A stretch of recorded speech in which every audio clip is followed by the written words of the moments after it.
Hello friends, welcome to my channel. तो आज number system का 13वां भाग लेकर उपस्थित हूँ। तो देखते हैं आज का 47वां टाइप। तो आज नंबर सिस्टम का लास्ट भाग है दोस्तों। इसके बाद मैं एससीएफ से रिलेटेड वीडियो लेकर आऊँगा और वो भी एक्सेप्शन टाइप का क्वेश्चन रहेगा जो एग्जाम में हमेशा बच्चे छोड़ देते हैं। वैसे क्वेश्चन को मैं यहाँ ट्रिकी मेथड से सॉल्व कर रहा हूँ जो कम से कम टाइम लेता है। ठीक है, तो देखते हैं इसको। दो अंकों की संख्या के अंकों का योग 12 है। यदि संख्या स्तंभ परस्पर बदल दिया जाए तो संख्या में 18 की कमी हो जाती है। ऐसे क्वेश्चन को अपना आसानी से सॉल्व कर सकते हैं। तो ऐसे क्वेश्चन को कभी कभी आप ऑप्शन से ही सॉल्व कर सकते हैं। जैसे देख लीजिए 9 3 12, 9 3 12, 9 3 12, सबका जोड़ 12 है। और ऐसे क्वेश्चन पर जानबूझ कर ना वैसा ही ऑप्शन दिया जाता है। तो देखिए आप, अब सबको 93 है तो इसको 39 कर लेते हैं, यहाँ है 93 कर लेते हैं, 75 है तो 57 कर लेते हैं, उलट लेते हैं, 57 है तो 75 कर लेते हैं। ठीक है, या फिर इसके अलावा आप ये मेथड भी यूज कर सकते हैं। 93 है, 8 4 है, 7 5 है, 6 6 है, या फिर 5 7 है। तो इस तरह से आप 7 5 12 का ढूंढ सकते हैं, उलट सकते हैं। तो ये हो जाएगा 3 9 4 8। ऑप्शन नहीं देखेंगे तो इस मेथड को यूज कर सकते हैं। 6 6 का उल्टा तो 6 6 हो जाएगा। तब देखिए इसका अंतर कितना होगा। 13 में से 9 गया 4, 8 में से 3 गया 5। ठीक है, अब देखते हैं इसका अंतर है तो 14 में से 8 गया 6, और यहाँ पे 7 में 4 गया 3 36। यहाँ देखते हैं 15 में 7 गया 8, और 6 में 5 गया 1। आपका क्वेश्चन के अनुसार जो ऑप्शन मिल जा रहा है, देखिए दो अंकों की संख्या के अंकों के योग 12 है। यदि संख्या स्तंभ परस्पर बदल दिया जाए तो संख्या में 18 की कमी हो जाती है। तो संख्या कितना हो जाएगा, 18 हो जाएगा। तो इस प्रकार से पता लग रहा है कि हमारा जो ओरिजिनल संख्या है 75 है, पलटने पर 57 प्राप्त होता है जो 18 कम है। तो आंसर कितना हो जाएगा, ऑप्शन सी हो जाएगा। दो अंकों की संख्या अंकों का योग का 5 गुना है। ऐसी दो अंकों की कितनी संख्या संभव है। अब देखना है कि दो अंकों की संख्या जो है अंकों का योग का 5 गुना है। तो अंकों का योग यहाँ 9 है, यहाँ पे भी 9 है, यहाँ पे 11 है, यहाँ पे 55 10 है।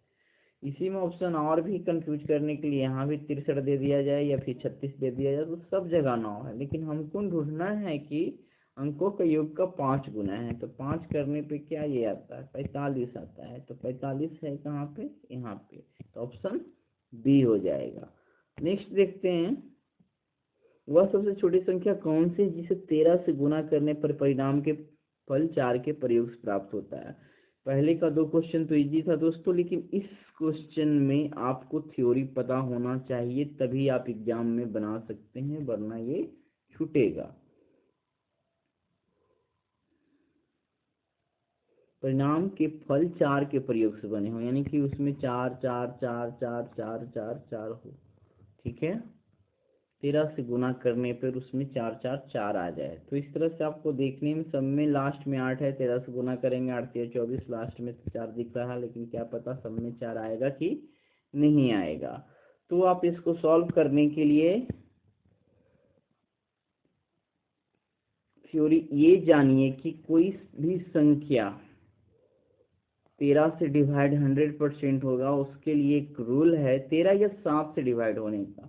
किसी संख्या का रिपीटेशन जो है ना से 6 बार हो, जैसे 2 2 2 2 6 बार लिख दिए, फिर 1 1 1 1 6 बार लिख दिए, तो ये 7 से 13 से हमेशा कटेगा।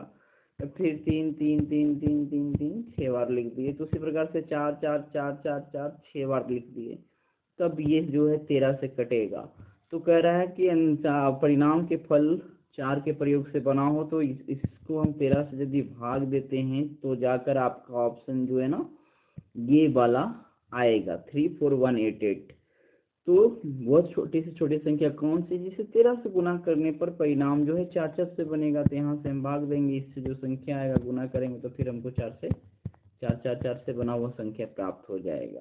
तो 13 और 7 से डिवाइड होने के लिए रूल है कि किसी संख्या का सेम ही संख्या का रिपीटेशन 6 बार होना चाहिए।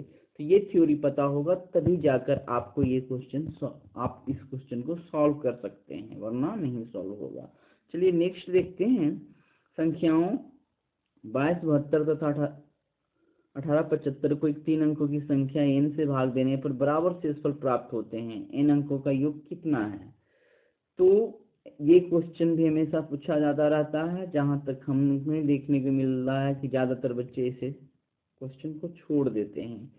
ठीक है, तो देखिए इसको आप इस तरह से सॉल्व करते हैं। पहले क्वेश्चन समझना जरूरी है। संख्याओं 2272 तथा 1875 को एक 3 अंकों की संख्या n से, यानी कि वो जो संख्या होगा 3 अंकों का होगा। मान लेते हैं कुछ 8, 4 इस तरह से कोई 3 अंकों की संख्या है। इसके अंकों को जोड़े तो क्या आएगा, ये चारों ऑप्शन में से। तो ध्यान देना है, ऐसे क्वेश्चन को बनाने के लिए 2272 और 1875 दोनों में भाग देना होता है उस संख्या से। तो इसको घटा लेते हैं पहले।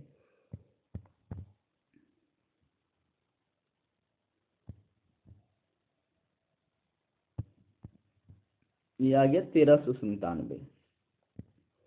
अब क्या करना है कि इसको ऐसे गुणनखंड में तोड़ना है कि एक गुणज कुछ और रहे या 3 अंकों की संख्या रहे और वो सबसे छोटा। तो आप इसको डिवीजन का जो मेथड है, विभाज्यता का मेथड, 1 से 2 से 3 से 4 से 5 से 6 से 7 से 8 से 9 से जो चेक करने का नियम है, तो 1 से तो कटता ही है। 2 से कटने के लिए शुरू में सम संख्या हो तो है नहीं, 2 से कटेगा नहीं। 3 से जोड़ना है तो देखिए 3, 4, 13, 7, 20 है, 3 से भी नहीं कटेगा। 4 से कटने का नियम है कि 2 अंक शुरू वाला यदि 4 से कटता हो तो टोटल संख्या 4 से कटेगा, तो 4 से भी नहीं कटा। 5 से कटने के लिए 0 और 5 चाहिए, वो उससे भी नहीं कट रहा है। 6 से कटने के लिए 2 और 3 से चाहिए, तो 2, 3 से पहले ही नहीं कटा है। 7 से काटना है तो 7 से, इसको आप देख सकते हैं कि यहाँ पे हम अटक रहे हैं, तो 7 से एक बार चेक कर लेंगे तो ये 7 से भी नहीं कट रहा है। ठीक है, ये 7 से भी पूरी तरह से नहीं कट रहा है। तो 7 के बाद 8 से भी नहीं कटेगा। 8 से कटने के लिए 3 अंक तक 8 कटने वाला हो, टोटल संख्या 8 से कटता है। तो 397 देखने से नहीं पता लगता है कि वो 8 से कटेगा। तो 9 से भी कटेगा नहीं क्योंकि 3 से कटा नहीं है। तो 10 से तो कटेगा नहीं। तो सबसे पहला आप 11 से आप चेक कर सकते हैं कि 1397 है जो कटेगा कि नहीं। तो एक बार में हम लगाते हैं तो यहाँ पे फिर बच गया 2, 9, 11, अच्छा 11 2 22 और यहाँ 9 2 गया 7, 11 7 77। मतलब कि कट के इसका गुणनखंड जो है 13, 9, 7 बराबर कितना आ रहा है, 11 गुने 1, 2, 7 आ रहा है। तो 3 अंकों की सब यही संख्या मिलेगा। ठीक है, जिसको हम 127 से यदि 2272 और 875 को भाग दे तो शेष बराबर प्राप्त होगा। अब कह रहा है कि n अंकों का योग कितना होगा, तो n बराबर यही निकला है। अंकों का योग जोड़ लीजिए, 7 9 1 7 2 9 1 10, ऑप्शन बी हो जाएगा। ठीक है, तो नंबर सिस्टम से रिलेटेड जो थोड़ा एक्सेप्शन टाइप का क्वेश्चन था, जिसे आप बहुत ट्रिकी मेथड से बना सकते थे, आसानी से भी बना सकते हैं, वैसे क्वेश्चन का हमने डिस्कस किया 13 भागों में। तो अगले वीडियो में हमारा अगला वीडियो जो हमारा रहेगा वो एलसीएम से रहेगा। ठीक है, तो वीडियो आपको अच्छा लगा है तो आप इसे लाइक कर लें, कमेंट कर रहे हैं अपना, सब्सक्राइब करें, साथ ही साथ अपने ग्रुप में शेयर करें। इसके साथ ही साथ आप गूगल प्ले स्टोर पे जाके इस ऐप को भी डाउनलोड कर सकते हैं जिनल एडू नाम से, और साथ ही साथ आप वेबसाइट पे भी पढ़ सकते हैं। ठीक है, चलिए।